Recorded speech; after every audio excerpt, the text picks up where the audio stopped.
Vamos começando agora mais um Entrevista com as Estrelas. Hoje recebendo aqui o deputado federal, Marcos Pereira, deputado federal, presidente aí do Partido Republicanos, encabeçando aqui a candidatura do Tarcísio, entre outros. Marcos, muito prazer te receber aqui para essa entrevista. Obrigado, Bruno. Um abraço para você, um abraço para todos aí da Rádio Socorro.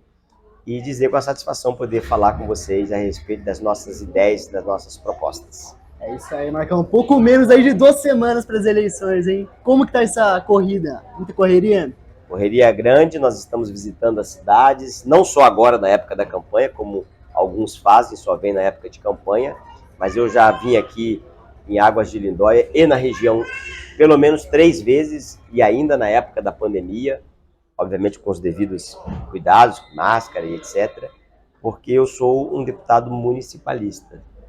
Conseguimos ajudar mais de 400 municípios no estado de São Paulo com mais de 500 milhões de reais para a saúde, para a educação, para a infraestrutura, para a assistência social, entre outros. Bom, vamos seguindo aqui nossa entrevista. Deputado, mas antes de entrar nas propostas, o que você vai fazer, o que você fez, eu quero saber um pouco mais da sua história, assim, para entender quem que é o sujeito que está aqui comigo. Olha, se você, onde que você surgiu? Se você me permite, Bruno, eu quero convidar as pessoas que estão nos assistindo e nos ouvindo para acessar o meu site, marcospereira.com, ou me seguir nas redes sociais. No Instagram é @marcospereira1010, Marcos Pereira, arroba Marcos Pereira 1010, e no Facebook Marcos Pereira 1010 também.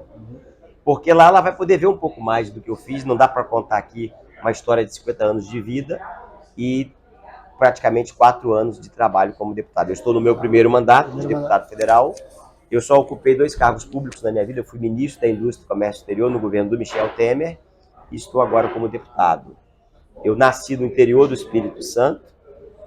A minha mãe era empregada doméstica, ela ficou grávida do patrão em São Paulo, trabalhava e morava na casa que ela trabalhava, escondeu a gravidez até o 7º mês. Quando ela estava com 7 para 8 meses de grávida, ela foi para o Espírito Santo e eu nasci lá numa pensão nas margens da BR-101, na cidade de Linhares. Lá, ela me deu para um casal, eu fui adotado no dia que eu nasci. Esse casal se separou quando eu tinha 5 anos de idade e eu fui criado pela minha avó paterna adotiva. E fui criado pela minha avó dos 5 anos até os 19, quando me casei.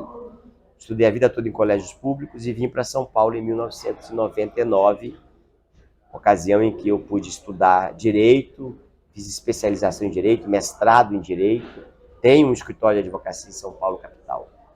Me tornei presidente do Republicanos, que na época se chamava PRB, em 2011. Por conta disso, me tornei ministro no governo Temer e em 2018 disputei a eleição para deputado e fui eleito. E isso é um resumo bem curtinho da minha história de vida, desde a minha concepção até o presente momento. Uma ascensão, né? Um cara que é uma história realmente de superação. Começou ali uma história muito difícil no começo, chegou onde chegou. Seu deputado, estando lá em Brasília, quais são os maiores desafios que você encontra no dia a dia? Os maiores desafios é vencer a burocracia. O Brasil é um país extremamente burocrático. Nós conseguimos, com muita luta, com muita dificuldade, conseguir liberar esses recursos para essas prefeituras que eu mencionei agora há pouco, que estão também no meu site, listadas em ordem alfabética. Mas olha, eu vou te dizer, Bruno, não é fácil. A burocracia, o sistema público, ele é muito engessado. Para além disso, obviamente, vencer os obstáculos de você fazer a diferença, porque são 513 deputados de todo o Brasil. São 81 senadores, então o Congresso Nacional ele é formado por 594 parlamentares, quando você soma as 2 casas. Você conseguir aprovar uma lei, você conseguir fazer avançar uma ideia, não é fácil. Precisa ter muita articulação, muita paciência, muito empenho, muito trabalho. Com certeza. Pandemia, seu deputado, você falou muito da área da saúde ali no seu discurso e tal. Como que foi esse momento conturbado que a gente viveu? Foi um momento muito difícil para o Brasil e para a humanidade, para o mundo inteiro. Nós passamos por dificuldades que gerou aí alguns fechamentos demasiados e exagerados, principalmente aqui no estado de São Paulo, pelo governo atual, e foi necessário que o governo federal e nós do Poder legislativo atuássemos de forma veemente para poder minimizar o sofrimento das pessoas. Nós conseguimos encaminhar mais de 300 milhões para a saúde, desses 500 e tanto, mais de 300 foi para a saúde, para mais de 430 municípios. O governo federal foi o governo que mais ajudou os municípios no momento da pandemia, ajudou os estados também. E eu acho que a gente conseguiu superar como o mundo está superando esse maldito vírus. É isso aí. Seu deputado, no momento em que você foi ministro ali do Michel Temer na área de indústria, na área de comércio, essa é uma das pautas que os candidatos a presidente eles falam muito, ó, que o Brasil ele tem que se reindustrializar, né? Estando lá à frente, o que você viu, como que você enxerga essa área da industrialização do nosso país? Infelizmente, o Brasil precisa passar por muitas reformas, e a principal delas, eu costumo sempre dizer que a mãe de todas as reformas é a reforma tributária. Se nós fizermos uma reforma tributária ampla, não só para baixar um pouco a carga tributária, mas para desburocratizar, para facilitar o ambiente de negócios, se nós dermos competitividade, segurança jurídica e previsibilidade para o setor produtivo, o Brasil volta a se reindustrializar, volta a crescer, volta a gerar emprego.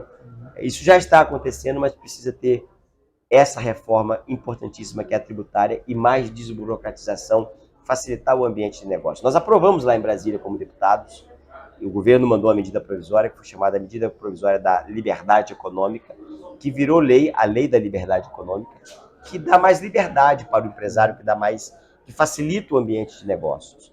Isso é muito importante para que haja uma reindustrialização, porque nos últimos 20 anos a indústria nacional só decresceu.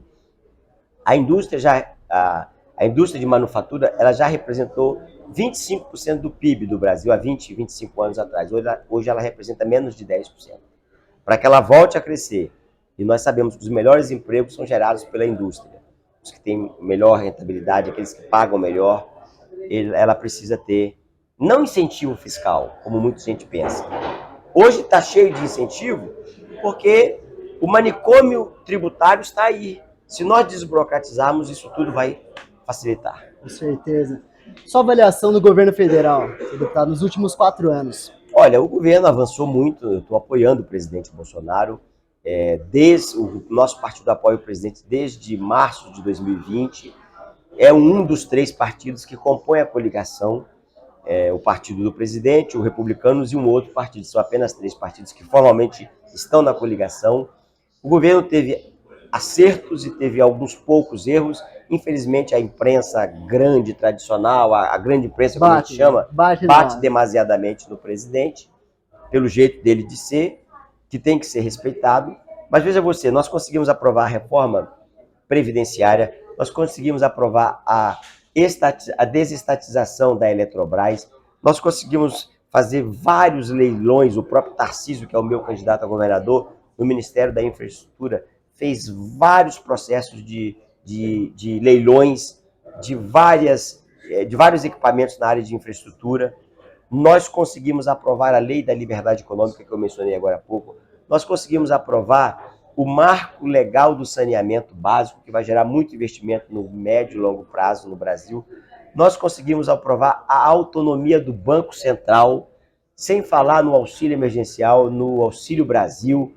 Foram muitos projetos que foram aprovados que fez com que o Brasil, quando o presidente Bolsonaro assumiu, tinha 14 milhões de desempregados e agora tenha 9 milhões.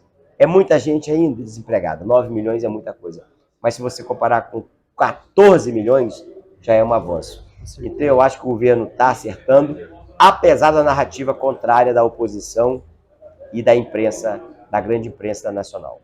Complicado. O deputado, agora chegando aqui na parte final aqui da nossa entrevista, eu queria tocar num ponto que nem seria o foco aqui da nossa conversa, mas é o seguinte, eu sei que você tem uma trajetória atrelada aí com a igreja evangélica. Esse é um ponto de muito preconceito aqui na sociedade. Tem muita gente que fala que, com todo respeito, que o lugar de pastor, por exemplo, é na igreja. Como que você rebate essa forma de pensar? Olha, nós precisamos entender que o que preocupa a nós que somos pessoas de bem, que fazemos parte da maioria, da ampla maioria dos brasileiros, porque o brasileiro ainda é conservador, o brasileiro é cristão, quando você soma os evangélicos e os católicos, nós somos a ampla maioria da sociedade brasileira. E os católicos e os evangélicos comungam dos mesmos princípios: defesa da vida, defesa da família, defesa da liberdade de religião, de expressão. Ora, se os evangélicos compõem 30% da população brasileira, é natural que os evangélicos também se envolvam com política.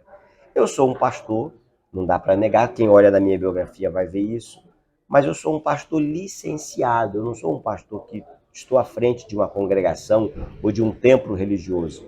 Na minha instituição a qual eu pertenço, o pastor, quando ele se dedica a outra atividade, como eu me dedico à atividade jurídica, eu tenho escritório de advocacia, e também a atividade política, eu estou como deputado e sou candidato à reeleição, ele precisa se licenciar da atividade religiosa.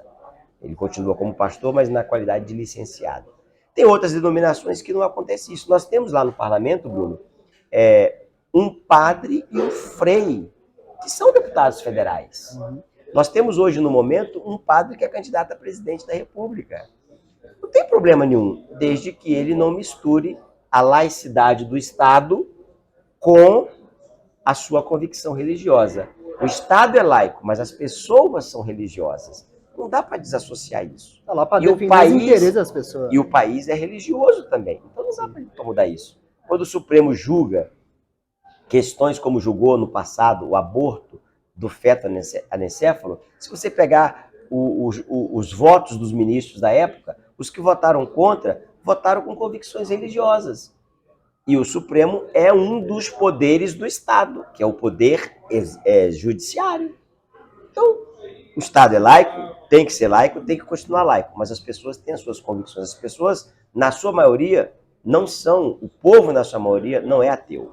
Com certeza. Você está lá, você foi votado para defender o interesse das pessoas, né? Então, não tenho dúvida. Acho que é por aí. O interesse da maioria, não tenho dúvida. Eu procuro defender os interesses da família, os interesses dos valores cristãos, procuro defender também o setor produtivo, porque é o setor produtivo que gera emprego e renda.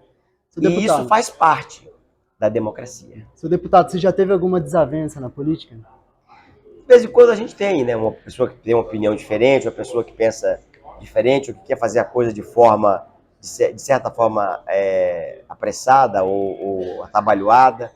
Mas eu procuro, na medida do possível, deixar isso para o passado e olhar para frente. Política se faz olhando para frente. Com certeza. Marcos Pereira, agradeço aqui demais pela sua participação. O papo tá bacana. Por mim, ficava uma hora aqui conversando no podcast, né? Mas vou dar esse espaço aqui, fala o que você quiser, propostas, projetos, o que você talvez tenha deixado de fazer, que você quer fazer nesse segundo mandato. O espaço é todo seu, fala o que você quiser, seu deputado. Muito obrigado, Bruno. Muito obrigado pela oportunidade. Um abraço para todos vocês aí da Rádio Socorro. Obrigado por me assistir, por me ouvir. Eu quero primeiramente pedir a você que me acompanhe nas redes sociais. Meu Instagram é @marcospereira1010 e o Facebook é Marcos Pereira 1010. Lá você vai poder acompanhar o que eu tenho feito dia a dia. Você vai poder acompanhar as minhas andanças, que não é só na época da eleição. São todos os anos durante os 4 anos. Segundo, eu quero pedir que você entre no meu site, marcospereira.com, não tem .br, marcospereira.com, e veja lá a prestação de contas do que nós fizemos nesses quase 4 anos como deputado federal. Terceiro e último, respondendo a sua pergunta, o que eu quero fazer no próximo mandato, se eu for eleito agora no dia 2 de outubro?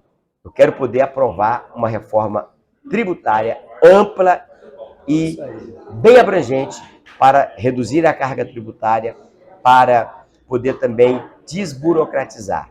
Quero aprovar também uma reforma administrativa para revitalizar o serviço público, que infelizmente está uma parte significativa dele está deixando a desejar.